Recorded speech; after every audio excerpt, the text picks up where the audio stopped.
¿Qué tal? Buenas tardes. Soy el lector César Jaime Montes Moctezuma y en esta ocasión les presentaré el artículo titulado Desarrollo de indicadores en el sistema automatizado aduanero integral para la toma de decisiones en el sector logístico.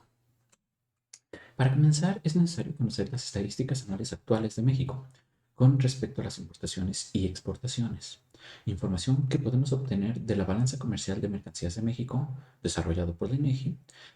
Tal como se muestra en las figuras, este flujo internacional ha incrementado con los años, exceptuando cuando comenzó la pandemia, que por este mismo motivo hubo una pequeña decaída, pero ha comenzado a subir otra vez. La información recolectada de este flujo de importaciones y exportaciones se realiza a través del Sistema Automatizado de Aduanero Integral, o también conocido como SAI M3. En este sistema, los agentes aduanales o representantes legales autorizados tienen que subir toda la información relacionada a los pedimentos. Posteriormente, esta información es enviada al sistema electrónico aduanero, con la verificación de cada dato a través del validador de operaciones de comercio exterior. Y finalmente, estos datos llegan al SAT. Los pedimentos están regidos por un formato en el cual se contempla una constante que lo identifica, el valor de la autorización del agente aduanal, un número consecutivo para identificar archivos del mismo día y el día en que se efectúa la transmisión. Dentro del SAT se pueden identificar varios tipos de movimientos tales como los pedimentos normales, los pedimentos complementarios, rectificaciones, transitorios, entre otros. Todos estos datos son registrados dentro de estos formatos y son enviados en el sistema que anteriormente les comentaba. La información que se sube se clasifica en un conjunto de documentos llamados registros, los cuales son tablas con un conjunto de campos que representan información variada dependiendo del tipo de movimiento que antes les mencionaba. Para esta investigación exploratoria se seleccionaron solo 5 de estos, dentro de los cuales podemos obtener los datos generales del pedimento, la información de los transportistas y los destinos finales de la mercancía, las facturas relacionadas con cada pedimento y las partidas dentro de cada una de estas facturas, donde se detalla la información de la mercancía como el tipo de producto, el precio unitario y las cantidades totales de peso y precio. De cada registro se filtraron algunos campos, el cual va a ser explicado más adelante.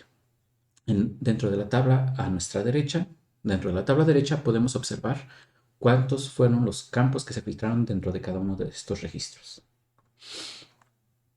Con esta información se desarrolló una base de datos que relacionaba los registros seleccionados, con el objetivo de reducir la redundancia de datos y simplificar las dependencias entre las diferentes variables de la información. Posteriormente se identificó el tipo de analítica que se realizaría con la información. Para esto se tomaron las definiciones de análisis descriptivos, predictivos y prescriptivos definidos por la INFOMS. Se seleccionaron los análisis descriptivos y predictivos. Dentro del primero se identificó la inteligencia de negocios o business intelligence. Y dentro del análisis predictivo fue la analítica de negocios o business analytics. En el caso de business intelligence se puede considerar como un conjunto de estrategias, aplicaciones, datos, productos y tecnologías enfocados en la gestión y creación de conocimiento a partir del análisis de datos existentes. Por otro lado, Business Analytics se identifica como un complemento de Business Intelligence y se enfoca en datos históricos para comprender el desempeño de una organización y apoyar en la identificación de patrones y tendencias. Para el caso de esta investigación se trabajó con dos métodos.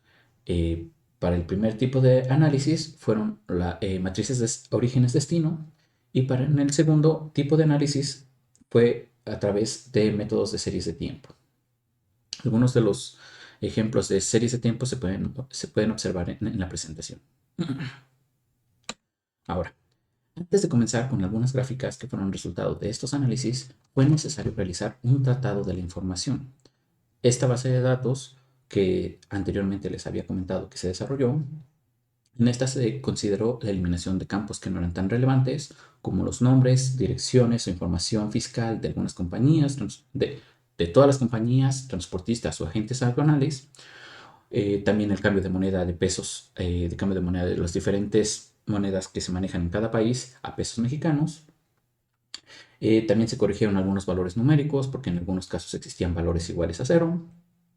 Se filtraron y validaron datos que no correspondían de manera real o datos que al leerlos estaban mal escritos.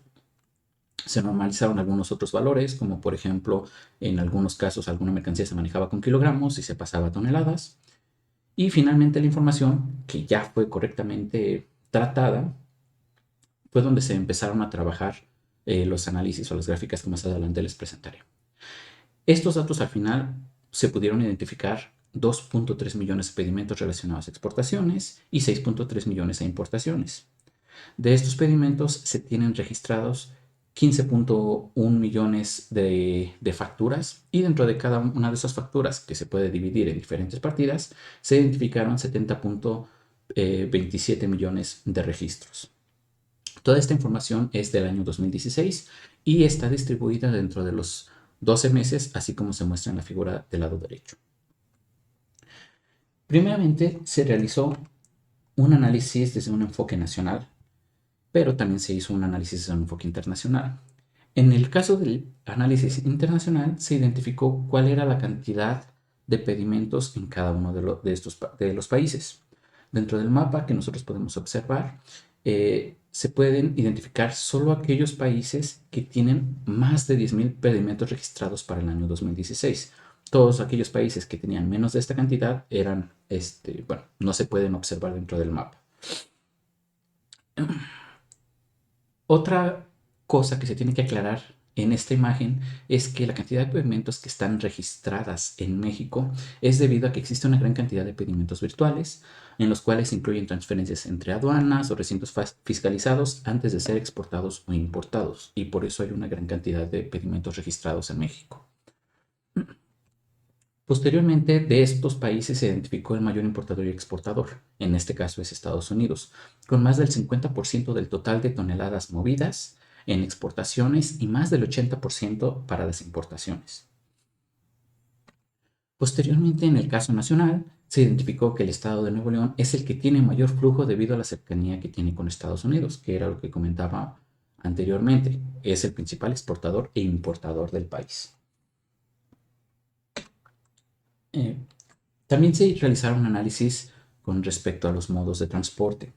Modos de transporte que estaban siendo utilizados para el flujo de importaciones y exportaciones.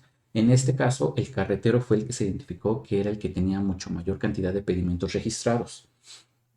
Pero eso no quiere decir que es el modo de transporte con mayor toneladas movidas. Esto se puede observar en el caso de las importaciones. El medio de transporte que más toneladas mueve es en la tubería, y en el caso de las exportaciones es el modo marítimo.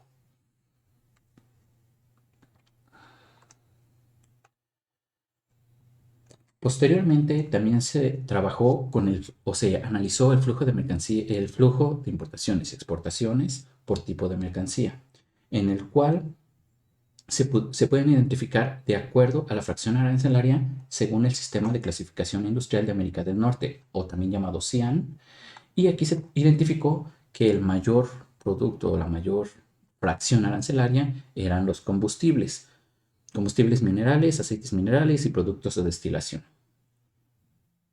Esto se debe a que en Estados Unidos hay una gran influencia por la importación y exportación de combustibles a través de tuberías. Por otro lado, basándose en el trabajo realizado por investigaciones del Instituto Mexicano del Transporte, en el cual definieron uno de los indicadores más importantes a nivel nacional, también llamado flete tonelada kilómetro, se identificó qué información nosotros podíamos utilizar de la base de datos para poder desarrollar este mismo indicador, pero no se tenía la información suficiente para hacerlo, ya que no se registran los pedimentos la distancia exacta que hay de movimiento de un país a otro.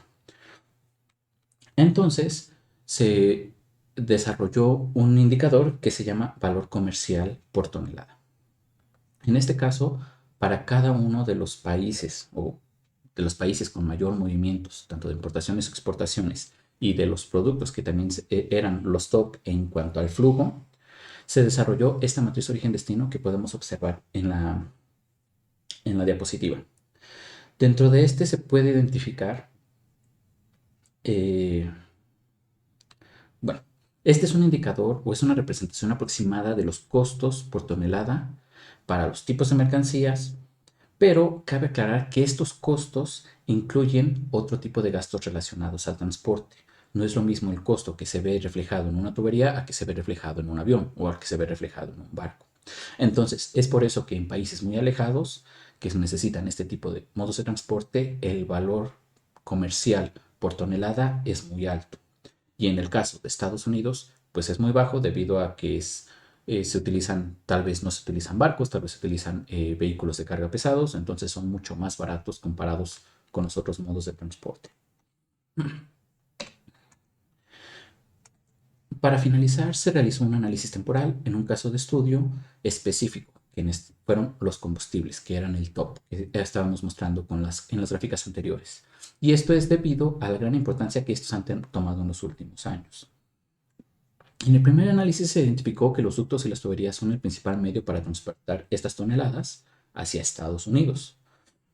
Y había en algunos casos en los cuales se transportaban muchas toneladas en otros medios de transporte como el carretero. Hay que aclarar que estas gráficas tienen una perspectiva de escala logarítmica para poder visualizar y comparar mejor los valores que existen, pero no es lo mismo que nosotros estemos comparando las 64.000 toneladas, por ejemplo, de febrero, que se están moviendo en transporte carretero, a los millones que se están moviendo a través de ductos o tuberías.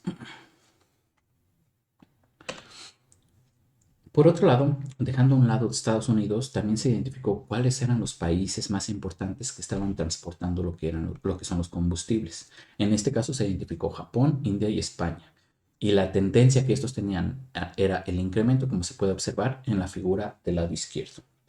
Del lado derecho se hizo un análisis específico para Estados Unidos, en el cual se identificó la tasa de variación del indicador que, como les comentaba anteriormente, valor comercial por tonelada. La idea era representar la tendencia ascendente que los combustibles tuvieron en este año, en el año 2016. Esta información se validó con un análisis de tendencia central que nos mostró un R cuadrado de 0.87 y un error estándar de 0.08 con un valor de P de 0.0001. También se desarrolló un pronóstico con el algoritmo de Goldwinters con tres exponentes suavizantes, el de nivel, tendencia y estacionalidad, y con un modelo multiplicativo. Por otro lado, para poder hacer la comparación, se utilizó un método de promedio móvil para evaluar desde otra perspectiva este pronóstico. Los resultados de enero y febrero del 2017, ya que se validaron estos datos a través de los métodos, se tomaron los valores o se tomaron los pronósticos de ambos métodos y se sacó un promedio para obtener los nuevos valores que fueron 327.51 para el valor comercial por tonelada de combustibles hacia Estados Unidos y en febrero un valor de 337.33 pesos por tonelada. Para concluir, con este estudio se identificó que existen algunos indicadores a nivel nacional e internacional a los cuales tenemos acceso, pero estos tienen un enfoque económico y no son suficientes para poder hacer un análisis desde otra perspectiva, como lo son las operaciones logísticas. En este caso, o en esta investigación, se desarrollaron algunos análisis estadísticos con la información de los pedimentos del 2016, con el objetivo de experimentar con información real y explorar e identificar el comportamiento del flujo internacional. Además, estos análisis pueden ser utilizados para desarrollar indicadores como algunos que les estaba mostrando, como el valor comercial por tonelada, que apoyan a la toma de decisiones del sector tanto público y privado. En el primero se puede utilizar para identificar zonas críticas o con escasez de infraestructura para el flujo de mercancías específicas. Y se pueden desarrollar proyectos para mejorar dicha infraestructura. Por otro lado, para el sector privado puede servir para identificar puntos de oportunidad para la venta u obtención de productos necesarios para sus operaciones. Identificar qué países son los que tienen menor valor comercial por tonelada para reducir costos logísticos o identificar nuevos mercados en países donde este valor comercial por tonelada sea alto y haya una mayor utilidad. También se puede observar desde otra perspectiva en la cual podemos identificar países que no existe una gran distribución de una determinada mercancía para poder ofrecer ese producto en ese lugar. Finalmente, para el trabajo futuro, se buscará el desarrollo de convenios de colaboración con las instituciones que generan esta información con el objetivo de actualizar estos análisis con datos de los últimos años, ya que solo tuvimos acceso al año 2016. También se pretende desarrollar un sistema que funcione como herramienta para el monitoreo del comportamiento del flujo nacional e internacional, que utiliza algoritmos sofisticados, tales como los que se han estado, como los nuevos de inteligencia artificial que se han estado elaborando, y con el objetivo de mejorar los resultados que se han obtenido para las predicciones y pronósticos. También se pretende incluir modelos matemáticos que consideren variables relevantes para el análisis de ciertos problemas en concreto. Esto va a depender tanto del sector público o sector privado que esté involucrado dentro de estos. Y la idea o un ejemplo de esto es la optimización de rutas multimodales para las importaciones y exportaciones, que en muchos casos actualmente solo se maneja por un solo medio de transporte. Entonces, ya con esta información, nosotros podríamos considerar esta combinación entre diferentes medios. Y bueno, eso sería todo. Muchas gracias por la atención. Les dejo ahí mi información de contacto por si se quieren, pues tienen algunas dudas, tienen algunas preguntas o si se quieren contactar para poder hacer comentarios al respecto de la presentación. Muchas gracias.